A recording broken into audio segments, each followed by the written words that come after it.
और अगर तुम्हारा थकने का मन कर रहा हो, परेशान होने का मन कर रहा हो, तो एक मोटिवेशन सुना दूं जरा, रियल मोटिवेशन सुना दूं। शायरी तो सुनाऊंगा नहीं, क्योंकि शायरी मेरे को याद भी नहीं, और मैं पिछले काफी टाइम से लगातार पढ़ा रहा हूं, तो शायरी में इतना कई बार दिमाग जाता भी नहीं है, क्योंकि उसको सुननी पड़ती है, लिखनी पड़ती है। तो मैं तो मतलब मेरा अपना पर्सनल लाइफ का एक्सपीरियंस है, और मैं तुम्हें भी वही दूंगा जो मैं कभी भी अपनी लाइफ में फॉलो करता हूं। कहो तो बता दूं, है ना? चलो, मैं तुम्हारे और दोनों अपनों के लिए बता रहा हूं, मुझे तीसरे से इस दुनिया में मतलब नहीं है, ठीक है? तो आपको भी और मेरे को भी। मैं यहां 8 घंटे खड़ा हो चुका हूं, मेरे पैर में दर्द है, मेरी आंखें सूज चुकी हैं, इसकी कसम खा के कह रहा हूं मैं। पैरों में इतना दर्द है कि हल्के से उंगली लगा दो तो ऐसा फील हो जैसे खून बाहर आने वाला है। आंखें सूज चुकी हैं क्योंकि मैं कई रात से सोया नहीं हूं, ठीक है? गला बैठ चुका है लगभग लगभग बिल्कुल, मैं बड़ी मुश्किल से खींच रहा हूं पेट, क्योंकि ये मैथ्स नहीं है, इंग्लिश है बोला। ये मान लो कि इंग्लिश मतलब लैंग्वेज, मतलब बोल ही रहा हूं मैं लगातार, ठीक है? हालत बिल्कुल खराब है। कौन सी वो चीज़ है जो मुझे यहाँ खड़ा होने पर मजबूर कर रही है?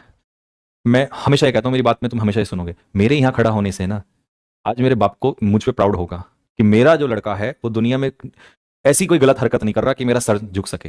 मैं उसके लिए खड़ा हूं। मेरी मां सुकून से मुझे आज देख रही होगी, या जहां भी होगी उसको प्राउड होगा कि मेरा जो लड़का है वो आज खड़ा है और एक अच्छा काम कर रहा है, मैं इसलिए खड़ा हूं।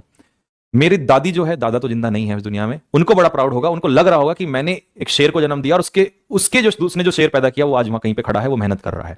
मेरी बहन को मुझ पे आज प्राउड होगा, मेरे भाइयों को मुझ पे आज प्राउड होगा। इस वजह से मैं आज यहां पर खड़ा हूं, और लास्ट में मैं अपनी बात पे आता हूं कि मेरे यहां खड़ा होने से हजारों इस समय पर जो बच्चे हैं उनका भला होने वाला है। मैं इसलिए यहां पर खड़ा हूं, मैं सारा अपना दर्द भूल चुका हूं।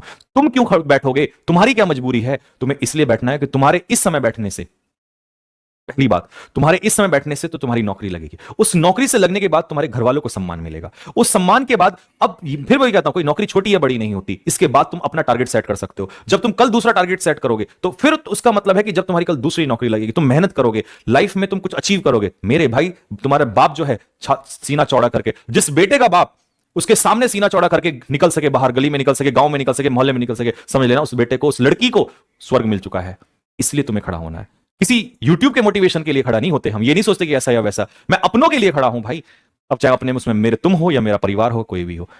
तो कई बार युद्ध अपने लिए नहीं लड़े जाते, कई बार युद्ध किसी और के लिए लड़े जाता है। तो अब उस युद्ध में हमें हारना है या जीतना है। यूं तो अभिमन्यु को भी पता था कि वो मारा जाएगा, लेकिन वो अपने लिए नहीं गया, अपनी परवाह नहीं की उसने। उसको पता था कि मैं अगर पीछे हटा तो मैं जिनका वंश हूं, मैं जिनकी संतान हूं, ये समझ जाओ कि मैं जिनकी संतान हूं वो गलत कहलाए जाएंगे, और ऐसा हो नहीं सकता। इसलिए अभिमन्यु मैदान में कूद लिया।